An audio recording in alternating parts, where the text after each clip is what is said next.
Hello everyone, in the last video we have discussed chapter 15 Air Around Us, activity 1, activity 2 and one of the component of air, that is we have discussed about water vapor, and now we have to discuss about second component of air, that is the oxygen.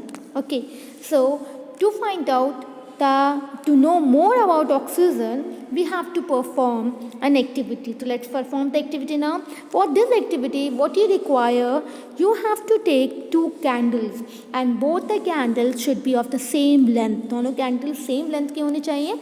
And after taking two candles you have to see in the similar way, you have to take two candles and then you have to place on the table like this. आपको इस table पे place करना है. Okay, and after placing it on the table then you have to light the candle. आपको दोनों candles को light करना है. And after lighting the candles you have to take one glass tumbler. आपको एक glass tumbler लेना है. And then you have to cover any one of the candle. आपको कोई भी एक candles को cover करना है with a glass tumbler. Okay, and then you have to cover in the inverted in this way. आप you can see in the picture, आपको उल्टा करके ग्लास टम्पलर को आपको उल्टा करके उस पर क्या करना है, प्लेस कर देना है कैंडल पे. And then you have to observe for a seconds. Now after few seconds what you will observe, see your own observation. Okay, so I am telling the observation, but first you see your observation, what you find out. You will get an answer. I hope you will get the answer within a seconds. Or okay, so now what you will observe, you will observe that the candles burn or go off after few second. आप find करोगे, आप ये find करोगे या तो वो जलेंगी burn होंगी या वो गो ऑफ हो जाएंगी, यानी कि they will not burn after the few seconds. ठीक है, so you must have observe that one of the candle covered with glass tumbler got extinguish after some time. आप ये फाइंड आउट करेंगे जो कैंडल पे आपने ग्लास टम्बलर लगा था वो कुछ टाइम के बाद क्या होगा, एक्सटिंग्विश हो जाएगा, यानी कि वो बर्न करना बंद हो जाएगा. It will stop burning after some time. And the other candle, it means this one, and the other candle it will continue burning. वो कंटिन्यू करेगा बर्निंग. ओके, वो नहीं एक्सटिंग्विश होगी, वो आपका जलती रहेगी वो आपकी कैंडल. लेकिन ये वाली कैंडल जिस पे आपने टम्बलर लगा था वो आपकी कुछ टाइम के बाद क्या हो जाएगी, it will stop burning, it will get extinguish. Okay, so can you have the reason for this, why it happen. आपके पास रीज़न है कि ऐसा क्यों हुआ था. It happen because of the lack of oxygen. It means it seems that the candle got extinguished because the component inside a glass tumbler which support burning is limited. वो इसलिए हुआ था क्योंकि वो जो कंपोनेंट हमारा ग्लास की tumbler के अंदर था जो सपोर्ट करता है बर्निंग को, वो लिमिटेड थे. और कौन सा कंपोनेंट एयर का हमारा सपोर्ट करता है बर्निंग को, दैट इज़ द ऑक्सीजन. तो ऑक्सीजन लिमिटेड था वहाँ पे. ठीक है, most of the component it used up by the burning candle. अब जितना कंपोनेंट उसके नियर बाय था, जितना ऑक्सीजन उसका नियर बाय था, ठीक है, जितना एयर उसके अराउंड एयर चारों तरफ थी उसके, और उस एयर के अंदर जो ऑक्सीजन कंपोनेंट जो हमारे बर्निंग को सपोर्ट करता है वो जितने टाइम तक उसे मिलती रही तब तक वो जलती रही दिस वन कैंडल.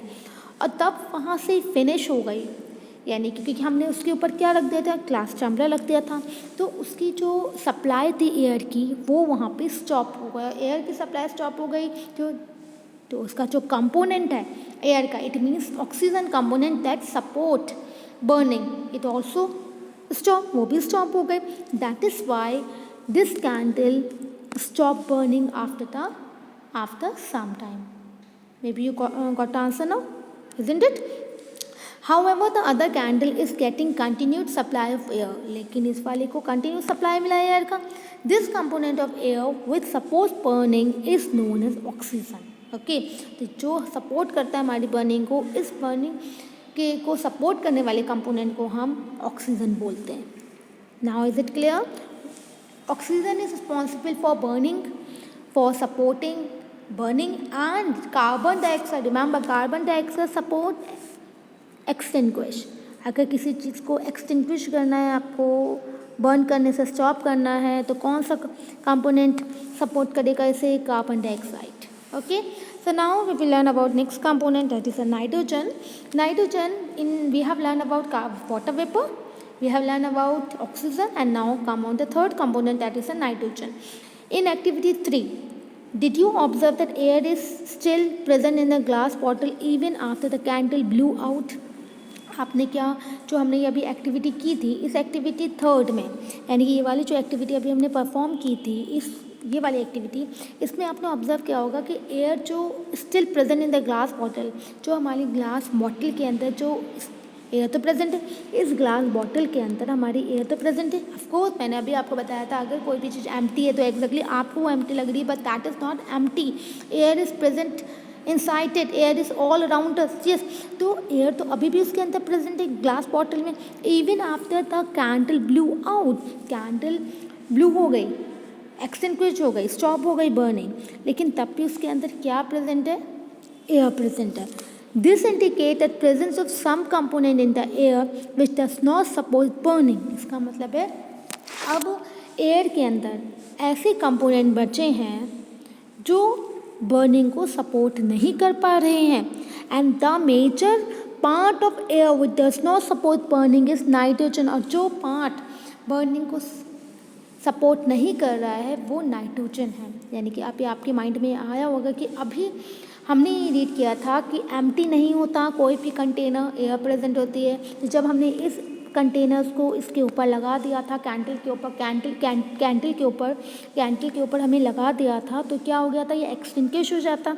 ठीक है, तो लेकिन ये एक्सटिंग्विश हो गया, लेकिन इसे एक्सटिंग्विश नहीं होना चाहिए था. क्यों? क्योंकि ये तो एयर तो सपोर्ट करती है बर्निंग को, इस और एयर है, और एयर का कंपोनेंट ऑक्सीजन है, तो ये कैसे बुझ गई, कैसे एक्सटिंग्विश हो गए? बिकॉज डियर स्टूडेंट्स, इसके अंदर जो कंपोनेंट्स थे, oxygen, nitrogen, water vapour, carbon dioxide and many more component, उसमें जो ऑक्सीजन की क्वांटिटी थी जो सपोर्ट करता है burning, that is finish, limited, that is why it stop burning. Okay, उसमें और जो इसमें कंपोनेंट बचा था एयर का, वो कंपोनेंट सपोर्ट नहीं करता बर्निंग को, and that component is nitrogen.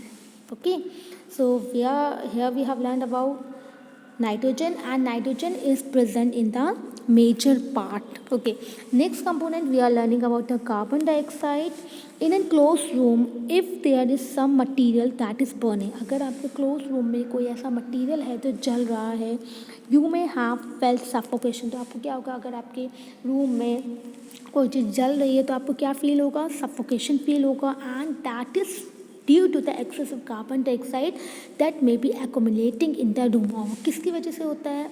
वो कार्बन डाइऑक्साइड की क्वांटिटी की वजह से होती है, क्योंकि कार्बन डाइऑक्साइड का क्वांटिटी जो है वो एक्सेस में हो जाती है, जो हमारे रूम में एक्यूमुलेट करने लगती है, इकट्ठी होने लगती है. And as the burning continue, जैसे बर्निंग आपकी कंटिन्यू होती चलती रहती है, वैसे आपकी कार्बन डाइऑक्साइड का जो एक्सेस है वो इंक्रीज होता रहता है. Carbon dioxide makes up a small component of the air. Carbon dioxide क्या है? वो आपका एयर का छोटा सा कंपोनेंट पार्ट है, that is air around us. Plants and animal, you know, but plant and animals what they do, they consume oxygen for respiration. वो oxygen क्यों लेते हैं? रेस्पिरेशन करने की, रेस्पायर करने के लिए. And they also produce carbon dioxide. Carbon dioxide क्या करते हैं? प्रोड्यूस करते हैं. And plant and animal matter also consume oxygen on burning. ये क्या कंज्यूम करते हैं? ऑक्सीजन कंज्यूम करते हैं जब कोई चीज़ बर्न होती है. And it produces many carbon dioxide and few other gases. और क्या प्रोड्यूस करते हैं? वो कार्बन डाइऑक्साइड प्रोड्यूस करते हैं और कुछ गैसेस भी प्रोड्यूस करते हैं. And that is why it is advisable not to burn dry leaves and discarded remain of the crop. इसलिए बोला गया है, ये एडवाइस दी गई है कि आप ड्राई लीव्स को बर्न ना करें, डिस्कार्डेड, ठीक है, and discarded remain of the crop. Okay, so you should not burn dry leaves and discarded remain of the crop because they pollute our surroundings. So now hope you have understood how we are getting carbon dioxide. So अगर आपका room close है और वहाँ पे कुछ ऐसा material है जो जल रहा है कंटिन्यूसली, तो आपको क्या फील होने लगेगा, सफोकेशन फील होने लगेगा। और वो क्यों फील होगा, क्योंकि वहाँ कार्बन डाइऑक्साइड का जो एक्सेस है वो बढ़ गया है, जो आपके रूम में एक्यूमुलेट हो गया है एज द बर्निंग कंटिन्यू हो रही है, तो वो वहाँ पे इकट्ठा हो जाएगा, ठीक है। और carbon dioxide makes a small component of the air around us. Plants and animal consume करते हैं ऑक्सीजन को, वाई, रेस्पायर करने के लिए, और प्रोड्यूस करते हैं कार्बन डाइऑक्साइड को। लेकिन प्लांट्स एंड एनिमल का जो मैटर है वो क्या कंज्यूम करता है, वो ऑक्सीजन को कंज्यूम करता है बर्निंग पे, और प्रोड्यूस करता है मेनली कार्बन डाइऑक्साइड को, ठीक है, और फिर अदर गैसेस को। इसलिए एडवाइस दी गई है कि हमें नहीं जलाना चाहिए ड्राई लीव्स को, और क्रॉप का जो मटेरियल हमारा डिस्कार्टेड मटेरियल बच जाता है, because it pollute our environment.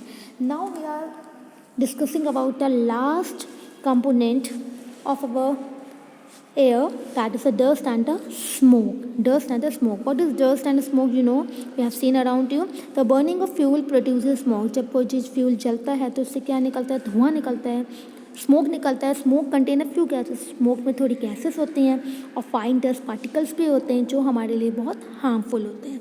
That is why you can see तभी आपने देखा होगा चिमनीज होते हैं फैक्ट्रीज में, जो क्या लेती हैं, it takes the harmful smokes and gases away from our noses but brings it closer to the birds flying up in the sky. तो हमसे तो दूर ले जाता है, लेकिन जो बर्ड्स हैं उनके लिए क्या होता है, खतरा होता है, उन्हें प्रॉब्लम हो जाती है, क्योंकि हमसे तो चिमनी की वजह से हमसे तो दूर ले गई ये स्मोक, हमसे तो चला गया ये दूर। This take the harmful smoke and gases away from our nose but it brings closer to the birds flying in the sky. So those particles are always present in air. So in this video we have completed our different component of air, that is air made up of water vapor, oxygen, nitrogen, carbon dioxide and dust and smoke. In the next video we will continue activity 4. Thank you.